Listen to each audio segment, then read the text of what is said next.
ሰላም ከመይ ትኾኑ ቤተሰብ እቲ ዜና ነዚ ሰዓት ኣብ ጉዳይ ኢራን ኣብ ውሽጢ 24 ሰዓታት ዝተፈጸሙ ቀንዲ ፍጻመታትን ወታደራዊ ምዕባለታትን እንታይ ከም ዝመስሉ ኣሕጽር ኣቢልና ክነቕርበልኩም ኢና። ቻናልና ሳብስክራይብ ናገበርኩም ቤተሰብ ክትኮኑ ንዕድም።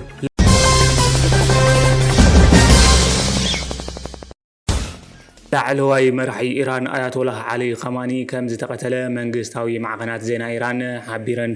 ትራምፕ ምስ ወዳእና ንመንግስትኩም ኣልግስዎ ክትኣልይዎ ናትኩም ግደ ክኸውን እዩ፣ እዚ ምናልባት ኣብ ወለዶታት ዝርከብ እንኩዕ ዕድልኩም ክኸውን እዩ ኢሉ ኣጠንቂቕዎም። ናታንያሁ ንብሉፅ ዓርክና ፕሬዚዳንት ዶናልድ ትራምፕ ስለ ታሪኻዊ መሪሕነቱ ነመስግ ስርዓት ኣያቶላህ ን47 ዓመታት ሞትን እስራኤል ሞትን ኣሜሪካ እናበለ ክጭድር ከም ዝፀንሐ ኣዘኻኺሩ። 5 ከተማታት ኢራን ብመጥቃዕቲ ኣሜሪካን እስራኤልን ተሃሪመን ሳይበራዊ መጥቃዕቲ እውን ኣጋጢምወን። ኣብቲ ሓምሻይ ጭፍራ መራኸቢ ሓይሊ ባሕሪ ኣሜሪካ ተጸጊዕሉ ዘሎ ርእሰ ከተማ ባሕሬን ድማ ሓያሎ ፍንጀራታት ተሰሚዑ።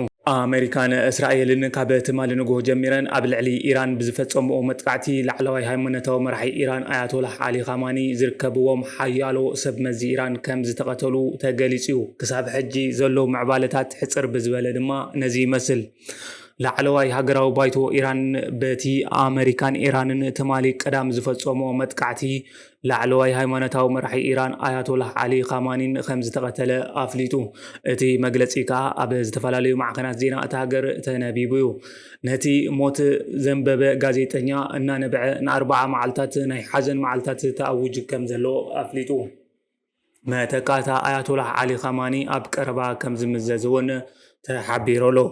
ማሕበር ቀይሕ ወርሒ በቲ ኣብ ልዕሊ ኢራን ዝተፈጸመ መጥቃዕቲ ልዕሊ 200 ሰባት ከም ዝሞቱ ኣፍሊጣ። መላፍንቲ ቢቢሲ ዝኾኑ ማዕከናት ዜና ሲቢኤስ ከዓ ኣስታት 40 ዝኾኑ ላዕለዎት ሰብ መዚ ኢራን በቲ ትማሊ ዝተፈጸመ መጥቃዕቲ ከም ዝተቐጸሉ ተጸብጺቡ። ከም ግብረ መልሲ ኢራን ብወገና ኣብ መላእ ማእኸላይ ምብራቕ ኣብ ዝርከቡ ወታደራዊ ማዓስከር ኣሜሪካ ንዘለዉ ቦታታት ምስ ኣሜሪካ ሽርክነት ኣለዎ ንዝተባሃለን ሃገራትን ደብዲባላ። ካብዚአን ድማ ዱባይ፣ ዶሓ፣ ባሕሬን፣ ኩዌትን ይርከበን። ቀዳማይ ሚኒስትር ዓዲ እንግሊዝ ዓባይ ብሪጣንያ ህዝባን ዞባውያን መሻርክታን ንምክልኻል ኣብቲ ዝተዋደደ ስርሒት ዞባዊ ምክልኻል ተጸንቢራ ምህላዋ እዩ ተፈሊጡ ዘሎ። ዶናልድ ትራምፕ ኣቐድማ ኣቢሉ ንላዕለዋይ ሃይማኖታዊ መራሒ ኢራን ኣያቶላህ ዓሊ ኻማኒ ኣብ ታሪክ ዝሸይጠነ እዩ ብምባል ሞት ኣያቶላህ ዓሊ ኻማኒ ንህዝቢ ኢራን ሃገሩ ንኽምለስ እቲ እንኮ ዝሐሸን ዕድል ምዃኑ ኣፍሊጡ ነይሩ። ባርከስ ካብ ቲ ኒውስ ነዚ ሰዓት ዝሓዝናልኩም ዜና ነዚ ይመስል ነይሩ። ቀጻሊ ምዕባለታት ክነቕርበልኩም ኢና። ቻናልና ሳብስክራይብ ምግባርኩም ኣረጋግጹ።